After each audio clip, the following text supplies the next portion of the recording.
afternoon, Council on Aging community, and happy solstice. My name is Carolyn Carger, and I am with Council on Aging, and you are joining us for Maturing with COA.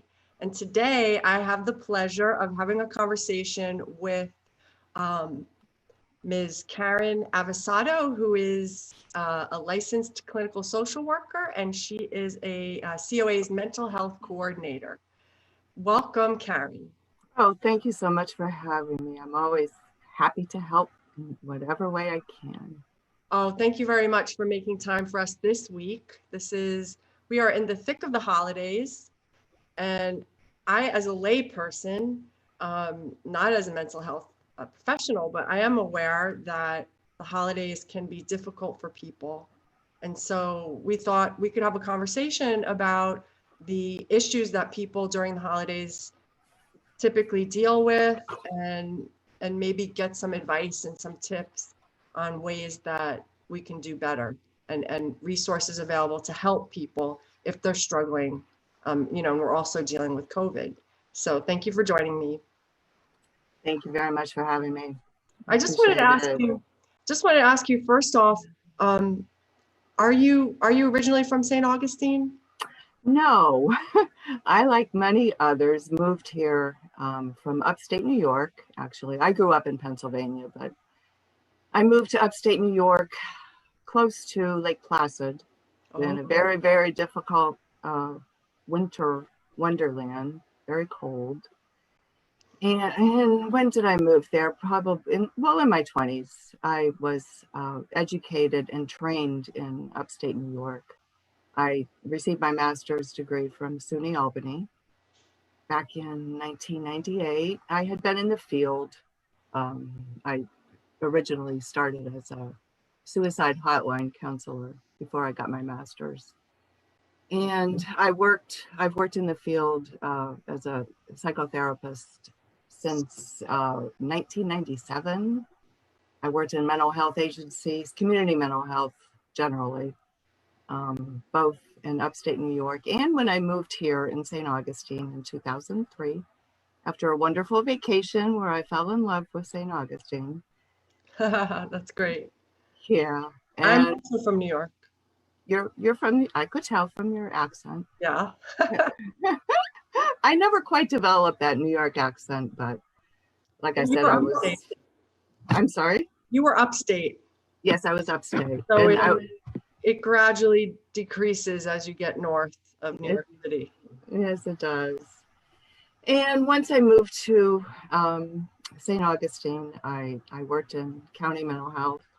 I worked in traditionally, mostly in therapy positions throughout the whole area. I worked in Jacksonville. I was the manager at Aging True, which is a support center for the elderly. I've done home health. I've done a variety of clinical social work positions throughout my career. Well, that's truly wonderful. And when did you start working with seniors and COA in particular?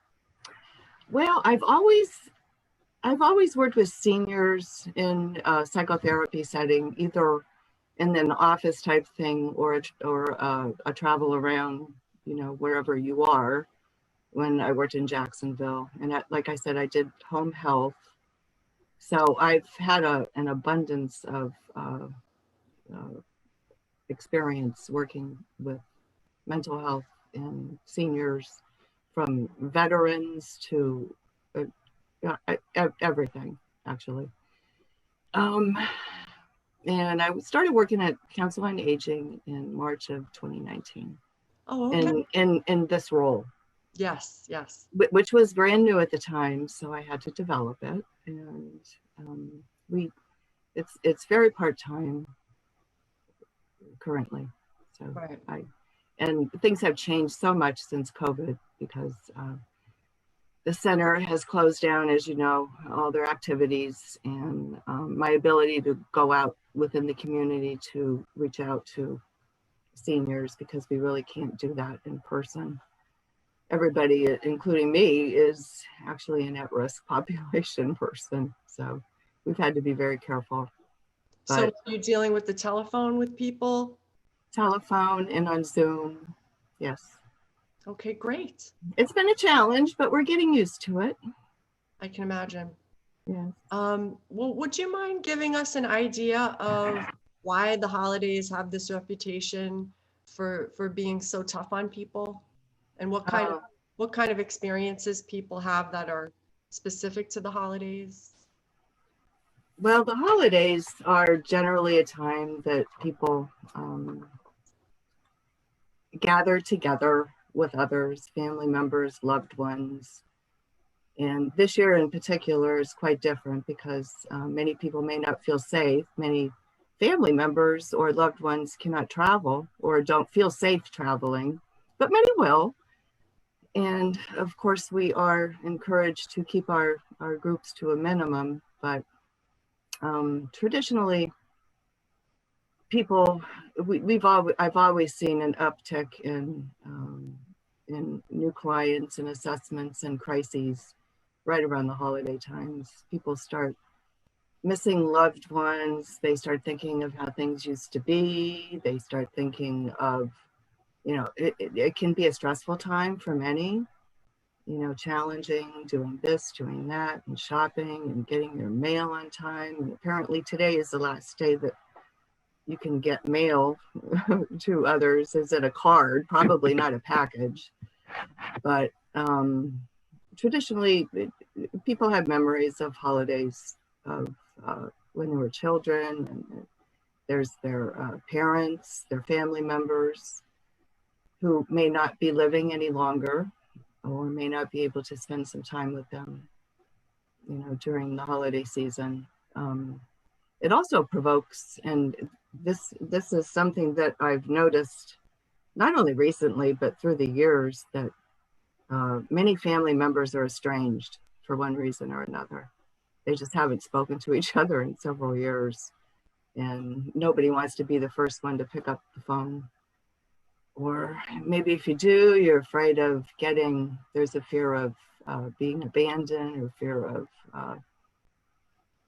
the person not answering your phone call. There's all kinds of things that provoke a lot of, depression. There's people who have lost loved ones, and they could, especially if it was within the last year or two, that there still could be an element of grief or bereavement that person could be going through, Yeah. which makes it very tough for some individuals. So that makes sense, totally makes sense. And I'm sure things are even harder today, considering all the restrictions that are placed on people with COVID concerns. So can we talk about, you say people sometimes want to make a call and they're afraid to make a call. How do you encourage them? Do they reach out to you for encouragement? Well, yes, and it's always good to reach out to others, number one, but there is always that fear of rejection that may be a component of that person's mindset. Nobody likes to feel rejected. I mean, it is, it could, of course, that is sometimes kind of like an anxiety symptom or a symptom of depression. Another symptom of depression that many people may be going through is the isolation. They are choosing to isolate. There's also a symptom of depression that could, not that everyone is depressed, it's just something to watch out for, that a lack of pleasurable activities, lack of energy, the sleeping difficulties, sleeping patterns can be impaired. There are lots of items that we had on some of the copies that I had tried to post on here that helps me go through this, but well, we can post any resources that you can share with us. We can post it afterwards for people, so we can put them out there for sure. I would love to do that. And unfortunately, I'm not techno advanced enough to be able to figure out how to do this. Oh, that's okay. These things happen, believe me. Yes, yes. But there are different coping skills that one can use to get through some of these difficult times. Well, one of the services that COA provides is a sense of community and trying to make sure that seniors remain connected to the community. So, and that's one of the reasons why we have these conversations, hopefully to reach people and let them know what the resources are for them that are out there. Would you say that sometimes when people talk to you, they wind up making that call? To the Council on Aging? No, to whoever it is that they want to reconnect with. Yeah, many have tried and many have failed, but it's always, wonderful when someone calls you also. That's true. Yes, and that has happened as well. Oh, wonderful. Yes. So what kind of tips, are there any strategies for dealing with this time of year that you can share with people other than reaching out for help from a counselor, which we can talk about later, but are there any general strategies for dealing with an emotional time of year like this? Yes, I have something here that I had downloaded from the AARP, as a matter of fact, and it's a wonderful article. A lot of this stuff is generally on the internet, and I will go through this because I don't think this is one of the copies that we were able to download, was it? I don't think so. The 9 tips for dealing with grief and loss during the holidays. Number 1 is only do what feels right. In fact, holiday activities are a good distraction that bring joyful feelings and good memories. Go for it. Get out every decoration you have. Bask in happy memories. Immerse yourself in holiday movies. Of course, movies that have happy endings. And there's really no one right way to do this. Everyone knows their own capabilities and what makes them feel good and what probably won't work.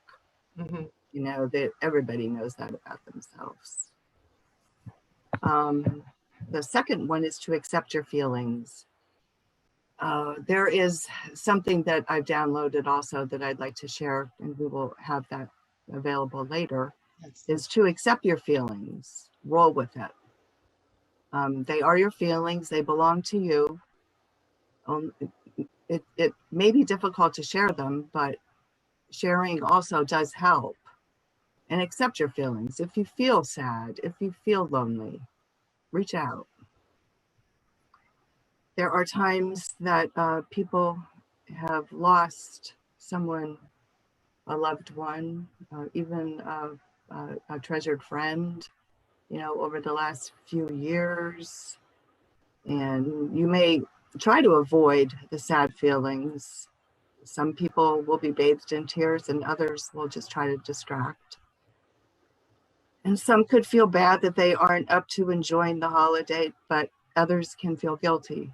But these are your feelings, roll with it for a bit. And there are ways that you can kind of counter that. And I'll get into that a little bit later. Get support. Obviously, that is an important one. Be honest about how you'd like to do things this year. If you want to talk about people who have passed, do so. If you don't want to talk about it, don't. And let others know that it's really okay.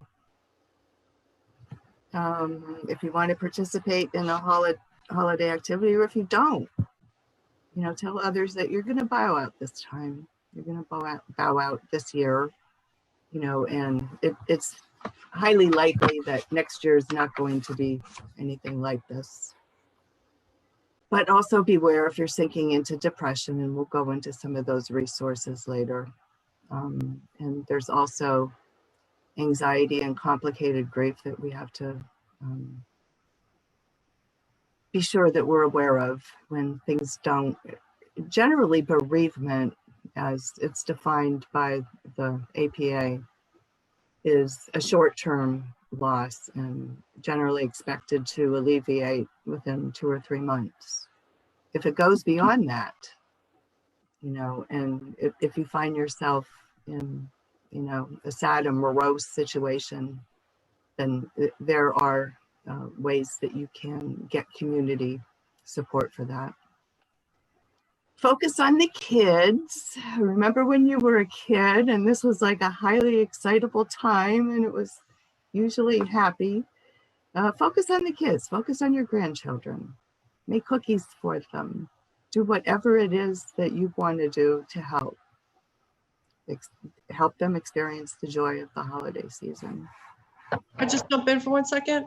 Yes. And if you don't have grandchildren, or children who are nearby, maybe you want to call up the local hospital and see if you can send a card or a treat or something. I would think that might help too. Absolutely. Donate to Toys or Tots. There are several other agencies that are accepting donations this time of year. Yes, that's a very good idea. And many people don't have children. Many people don't have family left. It's very true, and it's difficult. And it is very difficult for some, but just about everybody has someone that they can call for support. And if not, there are websites. Most everybody who's on Facebook now is probably technologically advanced. And they can research and look up ways in which they can help, because an altruistic attitude generally leaves us feeling good. Yeah. Let's face it. It feels good to help others. And that was my next one, is give. In times of grief and loss, we may feel paralyzed by sheer emotion or negative feelings. The best comfort may come from giving to others. Taking action that makes a difference can help widen our perspective. You can honor a loved one by making a donation in his or her name, lighting a candle, something that symbolizes the person. If, for example, the person that you are grieving died of cancer, you can donate to the Cancer Society.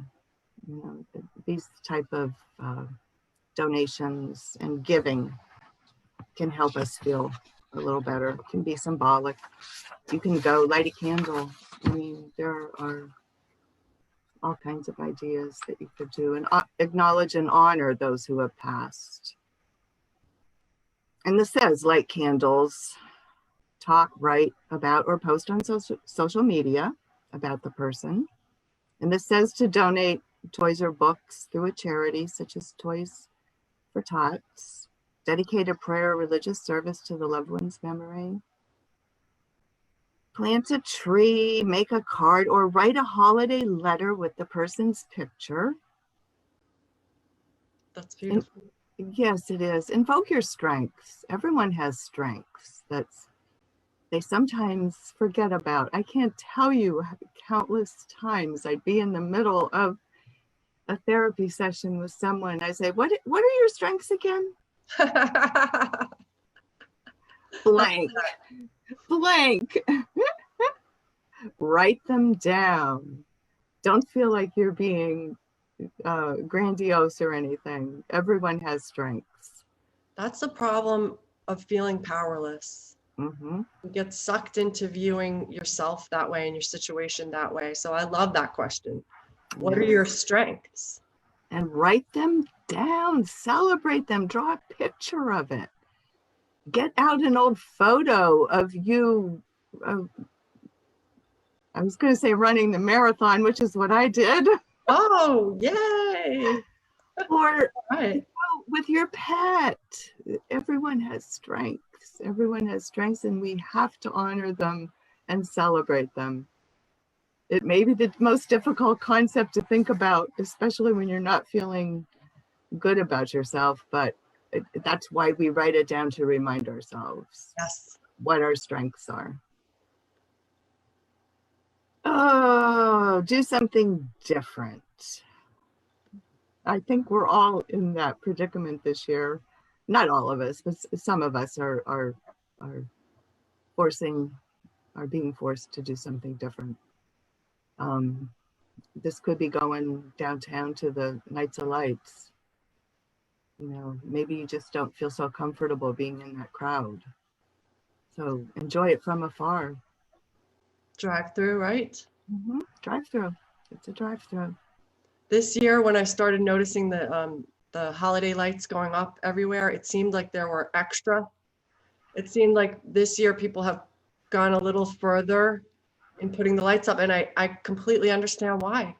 Exactly. And now I understand holiday lights. It's the I do point of too. the year. We need them. We do, to brighten our lives.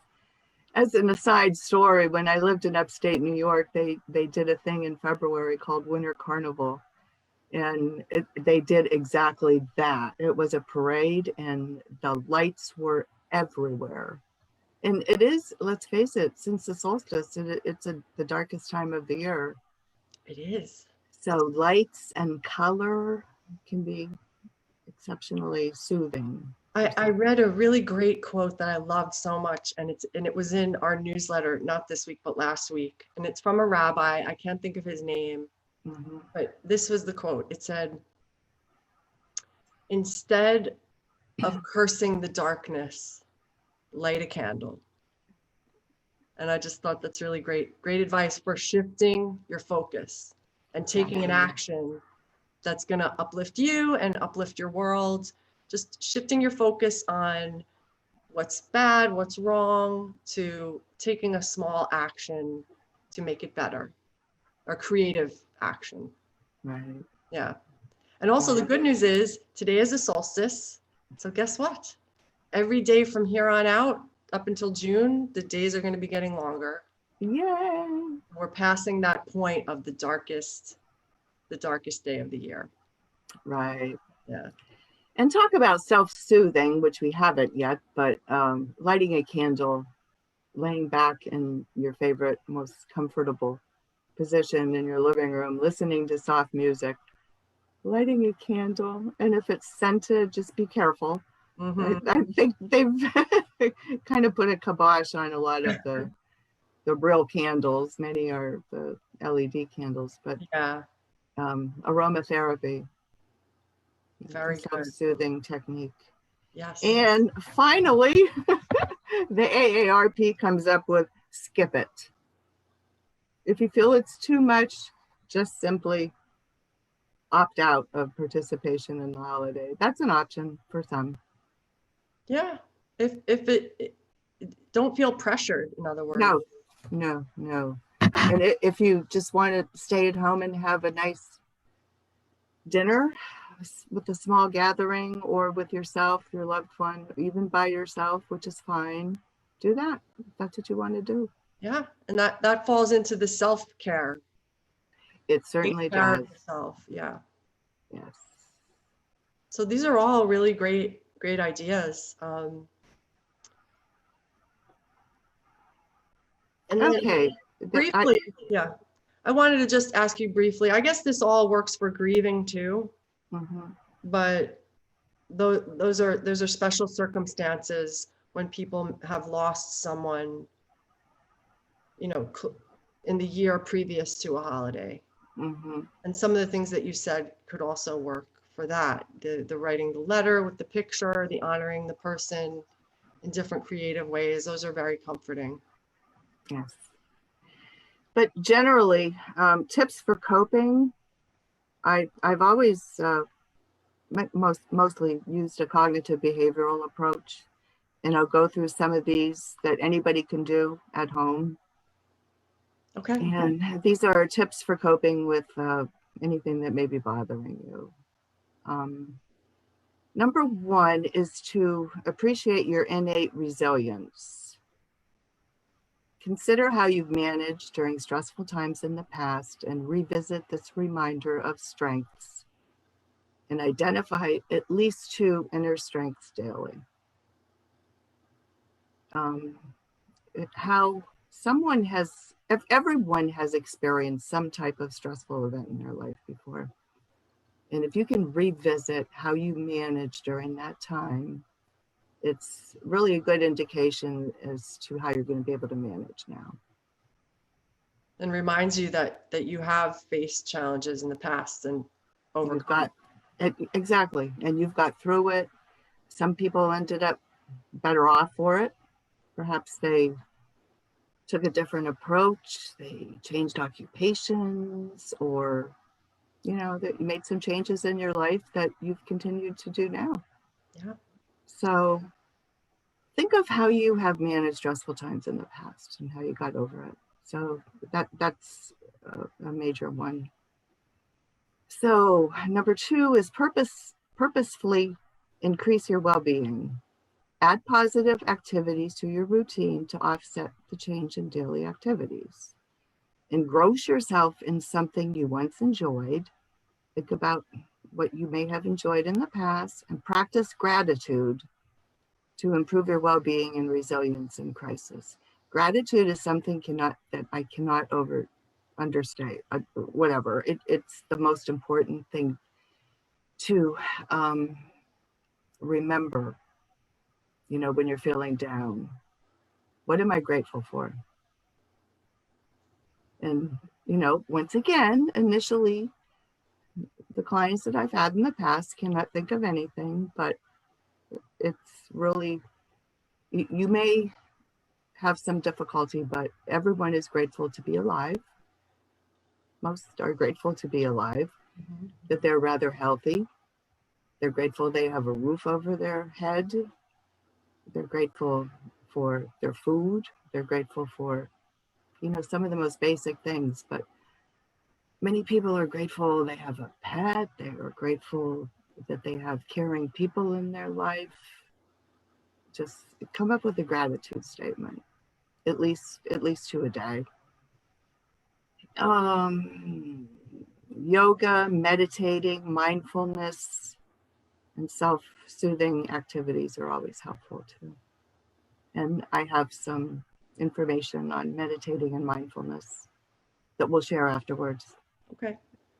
And just, if I could just jump in, just to remind people who don't know, ever since COVID started, we have started a collection of videos on YouTube, on COA's YouTube channel, and they're available 24 hours a day. And we do have meditation, we have yoga, we have chair yoga, we have fitness, we have Tai Chi, we have lots of resources there.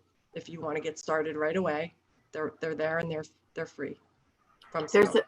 I'd like to add another one who one of my clients has recognized as very helpful is the chair travels, or armchair travels. Armchair travels, yes. Armchair travels.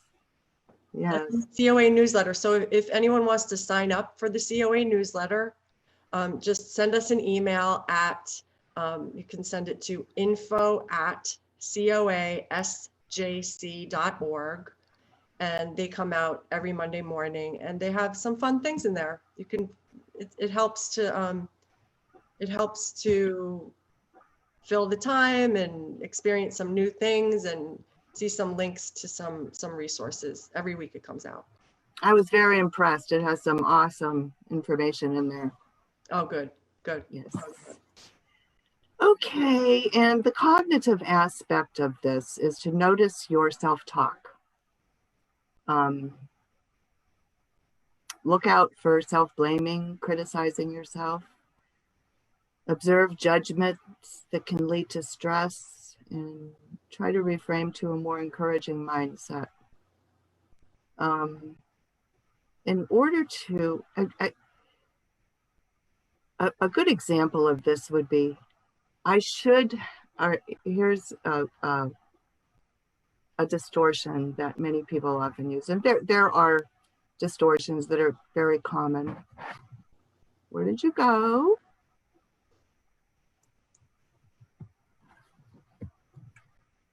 Can you see me? I can see you. Yep, I can see you, but you probably can't see me because you're looking at a document. I think I might have touched my touchpad. Oh, Okay. Oh, We're okay. talking Some about distortions of thought. distortions. Some very common ones are catastrophizing the situation. It's like, this is the worst thing that's ever happened to me. How could this ever happen? Self-blame. Many people blame themselves. Fortune telling. That would be predicting that something bad's going to happen. Or the should statements, and I quote should. I should have, I shouldn't have. Discounting the positives, focusing on the negatives. All or nothing thinking. And emotional reasoning. I feel like I fail a failure, so I must be a failure. That's the type of a distortion that some people use. So if you are able to identify any of the negative self-talk, that it's automatic. There's nothing wrong with you. Everybody does it. Mm-hmm. Everybody. I just did it. I should have had this prepared better earlier. Mm-hmm. Or have technical know-how. Yeah. What's the worst that could happen? The worst that could happen is everyone gets their information later. It's Right. okay. It's usually okay. We can get it to them. It's okay. And how about I should be happy at the holidays? I shouldn't be sad. That can cause you extra grief and anxiety. And guilt and self-blame. And then it goes on to what's wrong with me. So catch yourself. And I've always recommended, and this has been found to be one of the most useful skills that people use, is journaling. I don't care if you have to type it out, if you write it out, or if you limit it to a sentence. After you've identified the negative thoughts, come up with a better rational and more positive explanation to yourself. That's a great idea. Like I just did with what's the worst that could happen? That means that people will receive this information later. And that's not quite so bad either. We can even go further than that, which is it gives me another opportunity to present resources to people who may have missed this conversation. So it could be even better. Just gives me another excuse to share this. Right. Yeah. And we're all human beings. We all can feel down in the dumps at times. We can all feel anxious. It's normal and general for human beings to have emotions and to feel sad, happy, glad. That's true. It's true. So. Well, I don't know how much more attention we have today from people. They don't tend to like these videos to be too long, but I would really love to talk to you again. And absolutely. I'm really excited because I think it's probably true that the vast majority of people will have never encountered a therapist. I'm a normally good person. Yeah. Like everyone else. Well, what I'm saying is this has, I think, been a really great eye-opening experience for people to meet a counselor, meet somebody who's a licensed clinical social worker, which means that you are a counselor. Am I right? Yes, a therapist. A therapist. Mm-hmm. So I think it's really great for people to get to know you, Karen, and afterwards, all of those resources that you talked about that we had hoped to put on the screen, I will post them to Facebook. I'll put them in the newsletter, and I'll make sure that everyone gets them. Wonderful. And then I just wanted to mention a few things that I'm aware of already, and this will also be in the description of our conversation, if you don't mind. So one of the things I'm aware of is that if people are looking for some counseling, there are mental health services available through telehealth, and it's an organization called Empower Florida, and their website is www.impowerfl.org. And as I said, that will be in the description. Their telephone number is 321-639-1224, and they are offering services for adults and children impacted by COVID-19, and they are free to those who qualify, and they have certain conditions that need to be met for you to qualify for them to be free. Also, one of our business partners is Community Hospice and Palliative Care, and they're big supporters of COA and our work. And they have a couple of programs too. One of them is called Coffee and Conversation, and this is an online support program, and it's offered every Friday at 3 p.m. And it's an online support session for those who have recently lost a loved one and would like support in their grief. And you can reach them at 904-407-6464, or send them an email at engagement@communityhospice.com. That information will be in the comments below too. And then lastly, they have an event coming up on January 14th, which is called Understanding Grief, a virtual program for the newly bereaved. And if you are interested in participating in that, you can call them at this number, 904-407-7001. So I just wanted to share those few things with people. And then we have lots more resources that we'll be posting from Karen. Wonderful, wonderful. Also, there are local mental health agencies at SMA and right here in St. Augustine, and also Epic Counseling Center. That's right. Yes, and for those who miss their AA meetings, there are AA meetings on Zoom. There are some that are safe meetings that you can attend, and I have that address. It's staugustineaa.org. And they list the physical meetings as well as there's a link for Zoom meetings. Okay, great. Yes, and that's for people who have traditionally, sought support in the AA area. So they are on Zoom, and probably probably the people who had participated in that know this, but I would ask one favor, and Sure. This came to me later. Most of the people who are watching this have access to technological internet, Facebook, YouTube.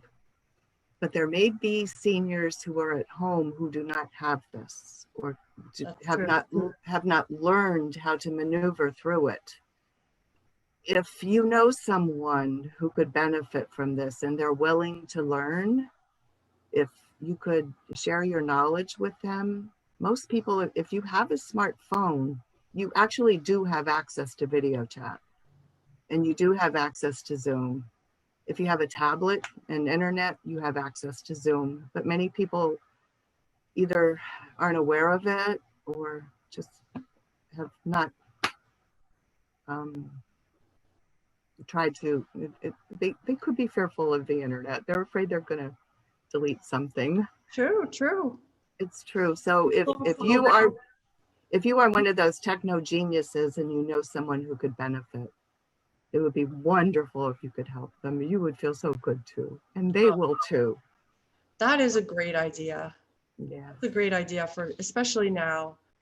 It's a wonderful gift to be able to share a tool like that will connect people who feel isolated. And it's so easy, but if you're not confident in your ability to deal with these new technologies, yeah, you might never discover what you can do on your phone. Exactly. So that is that's a great thing to suggest. What a wonderful gift. Yes, and of course, do it safely. Do it safely, right. Yeah. But anyway, well, thank you so much, Karen. Thank you for meeting with me in this wonderful holiday week on this solstice. I feel like you've shared a lot of really great wisdom, and you've given people some insight into the type of work that goes on in your practice, and the way that can shift people's attitude and really make a difference in their lives. Yes, I know. Thank you for having me. I really appreciate it. Thank you. Thank you. And I just want to make sure everyone knows that if you need to get in touch with Council on Aging, you can reach us Monday through Friday from 8 a.m. to 5 p.m. and give a call to our lovely receptionist. And the telephone number there is 904-209-3700. And I would like to wish you, Karen, a really, really happy holiday and a happy New Year. You too. And everyone else. Everyone else too. We wish you all have a wonderful week, and we will probably be back next week with another conversation. But until then, happy solstice. Let's enjoy the growing of the daylight, and have a wonderful week. Thank you all for joining us. Thank you. Bye-bye. Bye.